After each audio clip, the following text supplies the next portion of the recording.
My name is Mario and my partner is Eda. We are from Indonesia #1 hit music station Prambors. You look good, Ed. Thanks, man. Thanks for having me. Okay, first question. What bad habits did you break?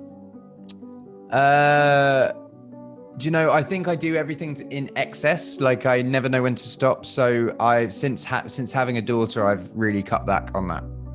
Okay. All right. Second follow-up question. I hope you are ready, Ed. Can you tell us about this guy and who is he? And what are some of the bad habits that he have passed on to you as Ed Sheeran at the moment, as you can recall in your whole life? That's my dad. That's my dad. And I think all of my good traits have actually come from him. His work ethic is really, really strong. So I think that's why I've got a strong work ethic. But yeah, I mean, we both love beer. So maybe that. I wouldn't see that as a bad habit though. But yeah, a lot of other people probably would. Okay. I think we both agree that Bad Habits is a perfect radio tune.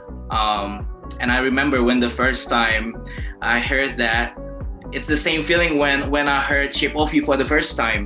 Is it really Ed Sheeran? I mean, is it on purpose? Do you always give something different every time you kicks off? Yeah, I think when you're starting an album campaign, you want people to talk. You want people to have an opinion, whether or not they like a song or not. Like all the publicity that the song is getting, positive and negative, is all actually positive because people are talking about the song and listening to it. So I think it's good. All right, Ed Sheeran, I found this picture of you, and it's amazing. Yeah. I was broke, but I was really happy. Now, at the moment, I want to ask you, on a scale 1 to 10, how happy are you at the moment? And what are the things that make you happy these days, Ed Sheeran? I think, dude, I have nothing to complain about. I'd probably say a 10. I think, you know, that I have elements of my life that have difficulties in them that would and have made me very unhappy in the past. But, you know, I've got a really beautiful, healthy daughter. My wife is wonderful and healthy. My parents are still around and healthy. Like I've got no complaints. My career is still going well. I think you know there are a lot. If I looked for things that were bad in my life, I would find them. But I like having an approach of being positive. Wow, good to hear that. Next, Ed, I'm wondering that you have written so many songs over the years, not just for you, but for many artists. How do you know which song is for you and which song is for some other artists?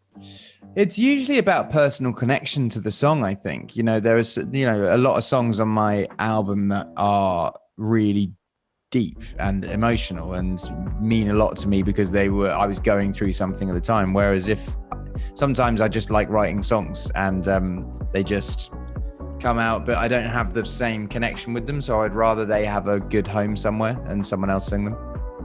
Okay. Right. Talking about personal things, Ed Sheeran, can you tell us where you are at the moment? And can you tell us what is this room that you're in? I see paintings at the back. This is my office. This room was created for these Zoom interviews. Like I never had an office before. I would usually just sort of work in the house on the kitchen table or something. But so this is my house is like a 10-meter walk away. So yeah, we're just outside in an office. Okay. This year is also your 10th anniversary for the first album. Yes. What would you say to Ed Sheeran 10 years ago? Don't know really. That it's gonna get way bigger than you expect. So prepare yourself and time manage well, I think. Yep, I hope time will bring you to Indonesia, Ed, because Cheerios, name of your fans right here, is waiting, and we love your Bad Habits, your new single. And can you tell us some of the things that you have already know or have heard about Indonesia? Have you heard anything about Indonesia at the moment, Ed? Well, yeah, I've been there. I love it there. It's wonderful. I mean, the food, I think my favorite thing's the food. But the culture's amazing. It's just, it's a great spot. It's a great spot, and I always enjoy being in that part of the world. Yeah, too bad you didn't make it to Indonesia for the last tour because you broke the arms. You remember? Oh yeah, man, I'm sorry. But anyway, I still make it because I went to Malaysia for the last tour. I've been to Indonesia just on holiday though. I've been not to do shows, but I've been there just to hang out. I love it. Yeah. I was very happy because I still saw your performance in Malaysia. I saw you being alone on the stage. I mean, you gave us so much energy, but doing tour the whole year, how do you recharge your energy back? I think just rest in between sleeping. Yeah. Which doesn't happen a lot now. I've got like a little daughter, but yeah, it's good. I think you need to watch what you put into your body as well. Yeah, because sometimes like really bad food can just make you ill. Yeah. What are some of the favorite foods that brings you joy whenever you're on tour, Ed Sheeran? Just any local cuisine. Wherever I am, be it like having sauerkraut and bratwurst in Germany, or whether it's like a curry in India, or like wherever I am, I'll just eat exclusively that cuisine while I'm there. What about Chinese food with Heinz ketchup? Oh no, I would never do that. I would never do that. Yeah, no, that was that. So in the packet in the video, it was actually it was just fries that were in there. There was no Chinese food in there. Okay, actually, I'll be coming 30 next year. Any advice, Ed? I think I'm having more fun in my 30s than I was having in my 20s. So yeah, I think 30s is a good time. You're gonna have it. Oh, really? Yeah. You've mentioned on your recent interviews that you live 30 as if it was your 20, and you live 20 as if it was your 30. What are the traits that make it that way, Ed Sheeran?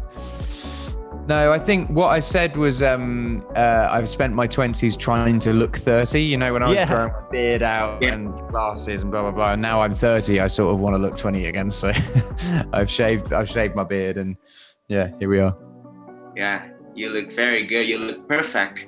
Thank you, man. That's very kind. Thank you. Okay.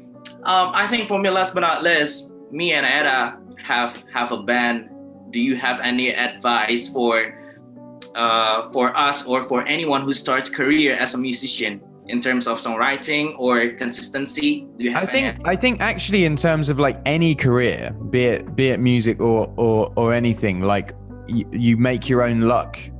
You can't rely on being lucky if you're not working hard in the space where you're not getting opportunities. So luck is basically when preparation meets opportunity. If you're like fully prepared and practiced and you're the best at your craft. They said that Michael Gladwell 10,000 hours theory. Like I really believe in that. Like put 10,000 hours into anything to become an expert, and that goes for like anything. That's not just music. But if you want to be a musician, write as many songs as you can, do as many shows as you can, practice every day, because there's someone out there who's working harder than you. So you have to get anywhere, you have to make sure you are the hardest working. And if there's someone who's working harder than you find out how they're doing it, and then you work harder than them, basically. Wow, thank you so much. Thank you. Nice one. Thank you, guys. Thank you, Ed Sheeran. Have a fantastic rest of your day. Yes. Will do.